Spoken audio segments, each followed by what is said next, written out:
This video addresses sensitive topics related to suicide and mental health. If you are struggling, please consider the resources linked below before continuing. Good evening. Today we'll be talking about why the vet industry is ineffective in growing and protecting its veterinarians. I was one of the many people who grew up watching Dr. Pol and thought to myself, I want to be that.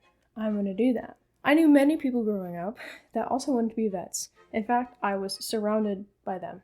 So much so that I thought to myself, oh, there's too many of us. I mainly give up on it because of how you become a vet.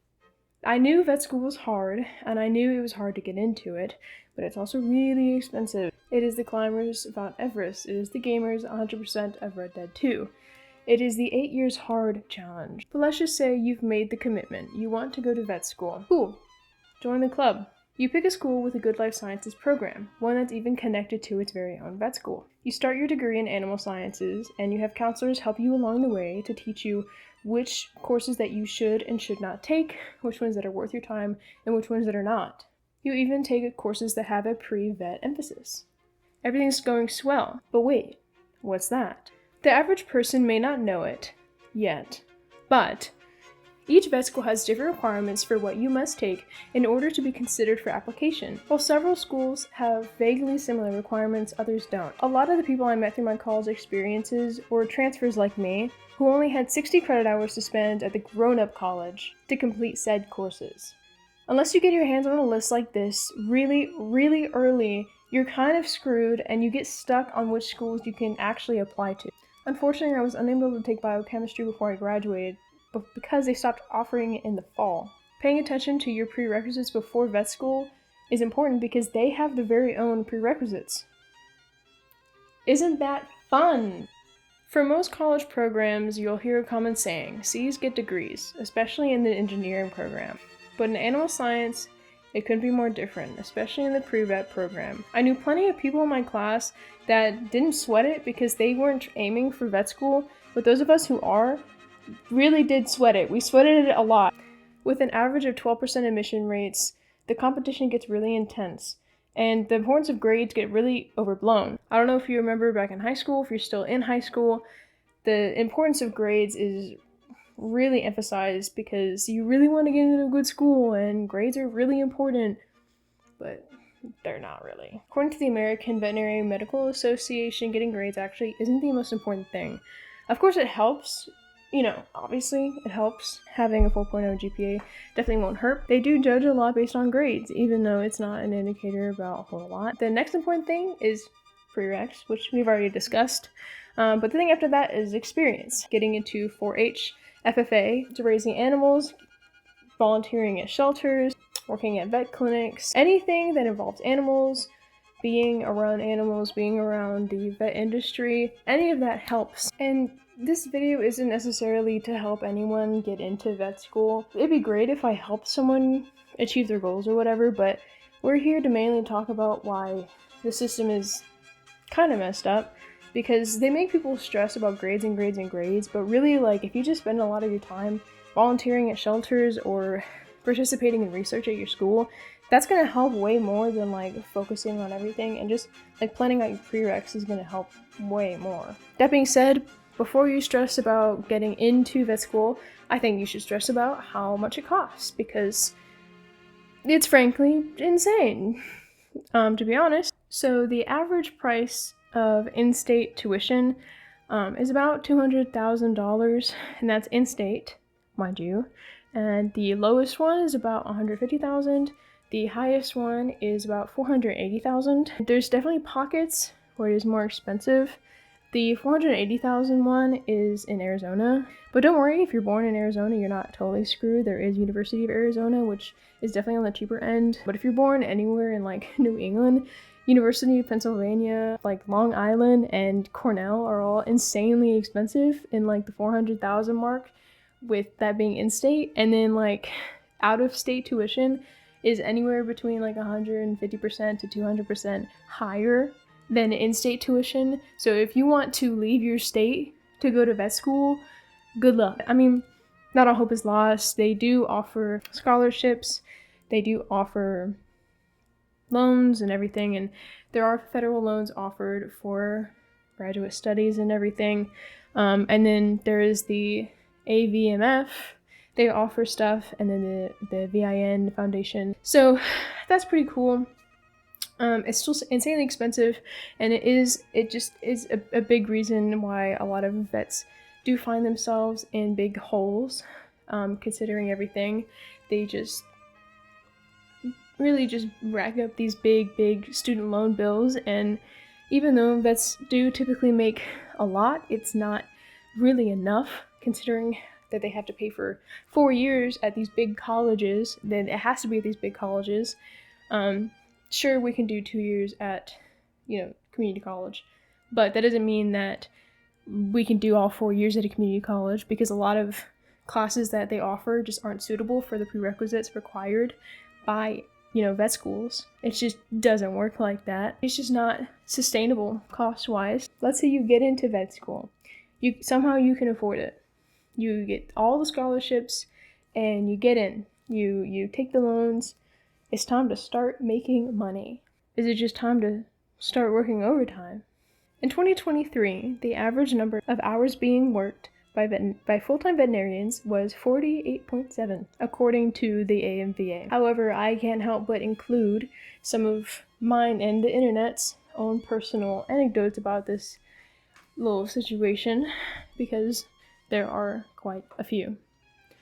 From Reddit: all the vets I know of, which worked in the field, have been about 10, are scheduled for 45 to 55 hours a week and tend to work closer to 65.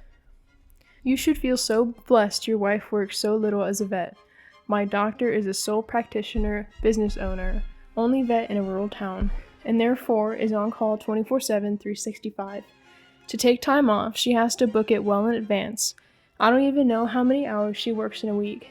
I know it's a running joke at the hospital, though, that she may be a cyborg of some kind. She just never stops. I typically work 50 to 80 hours per week. I rotate between ER shifts and appointments. For the most part, I love my job, but sometimes I literally have nothing left to give at the end of the day. My husband knows my zombie face well. When I walk through the door, I say nothing and proceed to stare at nothing. There were days where we had a walk-in client that would die if we refused service. So, despite the fact that our doctor had a toddler at home, despite the fact that we were supposed to be home an hour ago, we would take the patient. The client would refuse to give us the information that they had no money until we had already performed the service. That was a pretty rough night. These instances of overworking, late nights, stressful decisions between a patient and your own well-being and your family definitely takes a toll. Not only is their time taken, but their emotions are wrecked. If vets only dealt with the animals, it'd be stressful, but owners can make it hell. Vets are responsible for explaining medical issues to their clients that can sometimes require lifelong medications, expensive treatments, or euthanasia. Vets can get accused of being greedy, or that they're only in it for the money. I've heard clients call vets thieves behind their backs. According to Royal Canine, 1 in 10 pet owners surveyed said that they experience conflict with their vet, and 50% of those describing the reason being the cost of the level of treatment recommended for the pet. What they don't know is that the vets are actually losing money just working. Many unfortunately feel stuck in their debts and can take decades to pay off, and force them to stay in their job that overworks them and emotionally abuses them. In the next part of this video, I will be discussing sensitive topics such as suicide. Viewer discretion is advised.